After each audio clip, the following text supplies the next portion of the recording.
We finally got it. Not another Twitter screenshot, not another insider leak, a full reveal for the Black Flag Remake. This is the most excited I've been for a Ubisoft game in well over 5 years.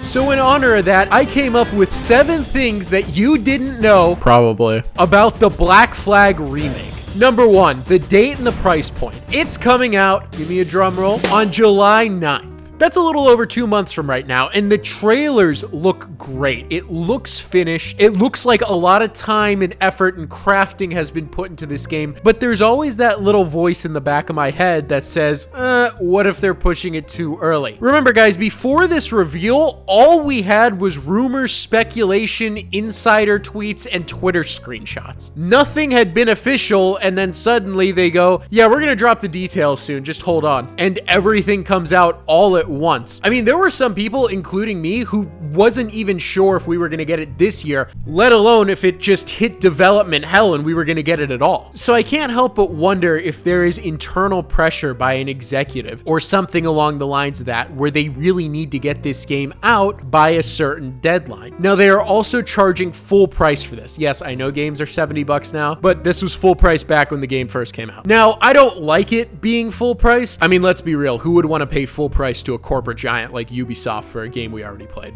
But I understand why it's full price. Ubisoft, the shit that they dropped the last, I don't know, infinity years, has really dug themselves into a hole, and we've all seen the Ubisoft is going belly up reports. So they need a big win, and naturally, this is their big win. And yeah, I'll pay for it. This is the first time I'm going to pay full price for a Ubisoft game in well over 5 years. And I know there are plenty of people out there who are on the exact same boat as me. So they know it's going to sell really well. They got to squeeze every penny out of it. Number 2, the added content. Yeah, they added a lot of content. 6+ hours, actually. Now, they brought back Darby McDevitt to write new content, which, if you know who that is, you might think, maybe he's lost his touch in writing a little bit with the last couple things he put out. And I would agree with you, but I wouldn't worry about that. I think he's still going to cook with the source material of this game. But we don't know how much of it is brand new content and how much of it is cut content that never made it into the original game. They confirmed extra content with Blackbeard and Mary Reed. Now, the Mary Reed content specifically was a more well-known example of something that never made it into the final cut of the game. Same thing with Caroline, Edward's wife, and there was even a young Edward segment, kind of like how they did in AC3. So I think a lot of people would be really interested in that, but what I'm most interested in, I'd like to see them flesh out the story more. For example, and I'm going to bring up some names here, but just bear with me. I know it's been a while. I know you guys don't remember it. In one of the missions, you air assassinate Charles Vane, and you kill him, but then he doesn't actually die, and that's not made very clear until you see him in this mission where he's just chilling in the prison, and then he's eventually killed off screen. And you know this because he shows up as a ghost or a memory at the very end of the game. And speaking of memories, another one you see is Steed Bonnet. Now, I know you have that scene where you say goodbye to him and he bids you farewell, but then you go play the prison break mission and find out he was hanged by listening to the dialogue of 2 guards. Funny, like Steed Bonnet from Barbados. No, they hanged him too. Did they? And for a lot of people, when they saw Steed there, including me, they were like, what the fuck, he died? These are just some examples I would like to see more fleshed out, especially Steed's death. Steed is one of the fan favorites. Give him a proper send-off, you know, pull at the heartstrings a little bit. But staying on topic with new content, number 3, the modern day and alternate timelines. Now, the modern day in AC4 had people split. Some people loved it, and some people absolutely hated it, and there was no in between. For me, I thought it was whatever. I didn't really have an opinion on it. I'm fucking hilarious, dude. No, but seriously, I thought they were fine, but the biggest problem with them is they would rip you right out of the story. And I don't think anybody sat there and was like, oh, yes, I get to do the modern day now, whereas I felt like in AC3, you might have felt like that, like, oh, cool, a modern day section. If you loved or didn't mind the modern day, you were like, okay, I guess I gotta do this. And if you hated the modern day, you were ready to pelt your controller at your TV. Because for whatever reason, Ubisoft back in the day was so good at ripping you right out of the story, putting it at a screeching halt right when that particular story arc started to heat up. It was ridiculous, but you don't have to worry about that anymore because now it's through rifts. I assume they're going to work somewhat similar to the Assassin's Creed Unity rifts, and the best part is they're completely optional, so if you hate the modern day, you just skip it. That's not what I'm excited for on the rifts part. I'm excited for the new content they're adding into the rifts, which are what-if missions. Now, we don't know what any of these what-if missions are going to be, but how cool would it be if we got to live out what if Edward had come back to Caroline after he got enough money? What if he had stayed as Duncan and joined up with the Templars? What if he had stayed in the Caribbean and continued to be a pirate instead of going back to England with his daughter? And this is why Ubisoft pisses me off so much. With a system like this, they're proving that they are capable of implementing good ideas into a game. So why isn't something like this in every Assassin's Creed game? Why do we get the RPG bullshit? In my opinion, they do RPGs horribly. The leveling systems on the weapons and the armor are fine, but I'm saying more specifically the dialogue and the choices. Nothing matters, and especially if you play a RPG like Fallout, you know everything matters. With Assassin's Creed, it's just words. It has no effect on the story, and it just sucks. So, and yes, I get it. The what-if scenarios are more work. But if you're that desperate for having a choice-based game, do the what-ifs. The what-ifs are probably going to be one of the highlights of this game, and keep it a nice, tight narrative action-adventure game. But obviously, Ubisoft will never do that because it's a good idea. Speaking of good ideas, going into number 4, they completely reworked the tailing missions, right? Finally. I'm glad they listened to community feedback on this because tailing missions were universally the worst type of mission. You had to awkwardly walk behind them, time when they would turn around, no stealth button by the way, and then if they caught you, it was game over, start again. There's no more instant desync. Now it kind of works the same way it's worked in the past. You could choose to fight them, but then you might need to figure out your own way. If you lose the target, you don't have to restart. Overall, it's just a lot more fluid, and the reason why I made it one of the points instead of just blending it in to the next point I'm going to go over is just because of how big of an issue it was. I mean, they were not fun. They completely took you out of the Assassin's Creed experience. But I feel like the tailing missions will also be a lot easier this time around because of number 5, the rework on stealth and combat. So while this game does have RPG elements, it is not an RPG.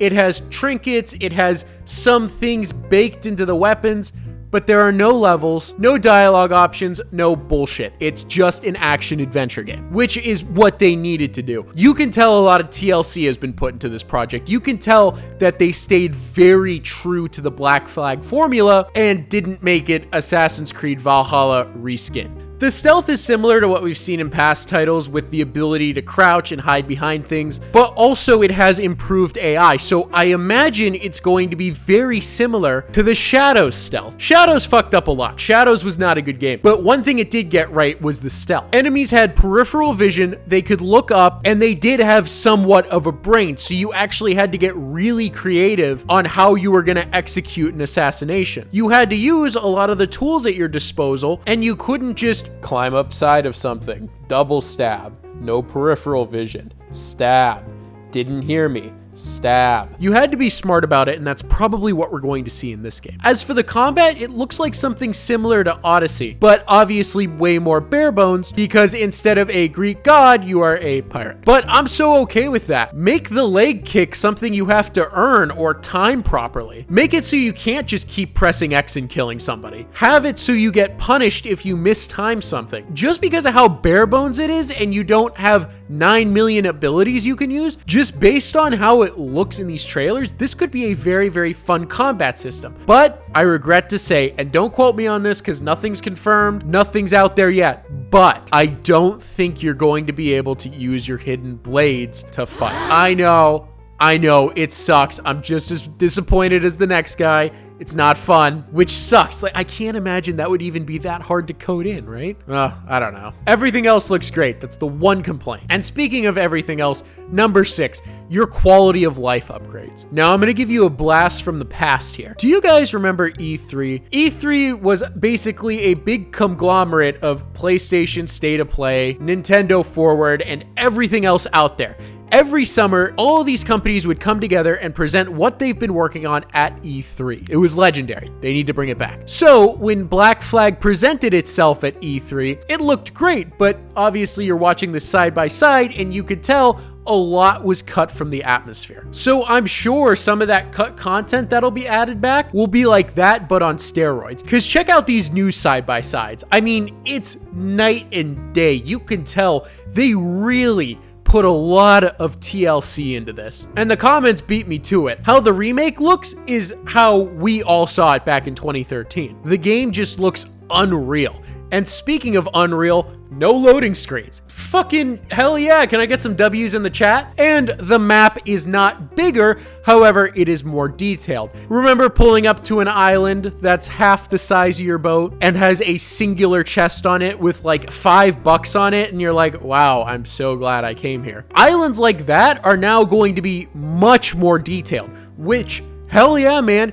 Give me more shit on the island. Give me more of these super cool underwater cave things. I love stuff like that. The map doesn't need to be bigger. The map is massive. But you know what else is massive? The complete overhaul to the underwater sections. Now a shark can come out and fuck you extra hard instead of just, you know, giving you a soft lovemaking session. No, but seriously, the underwater parts are some of my favorite parts in this game, and I can't wait to see more of what they bring in these. It's also worth mentioning that they expanded the parkour. Nothing too crazy, but like I said, it's a quality of life upgrade, and I don't think it has the free run up, free run down system, unfortunately, but it definitely does look a lot more fluid than it did back then. What also looks a lot better than it originally was is somehow the naval system. Yeah, they upgraded that, and that was like the best part of Black Flag. In your broad cannon, you can now change different types of ammo. So for example, these things called 8-pounders, they are meant to expose weak spots on your enemy's hull. You can also recruit 3 different officers, and they all have their own original quest line. Recruiting these officers unlocks a certain perk. So for example, there's this guy, Dead Man Smith, and if you recruit him, you can get a double shot out of your cannons. Transitioning from sailing to boarding is now a lot better, and apparently the combat is more interactive with the environment, so you can slam somebody's head into a mast or throw somebody overboard or whatnot. And they also completely reworked the water and storm physics, which was also one of my biggest complaints of Black Flag. I think that desperately needed a rework, because as cool as it was very quick and janky. You can keep either a cat or a monkey on the jackdaw to keep you company, and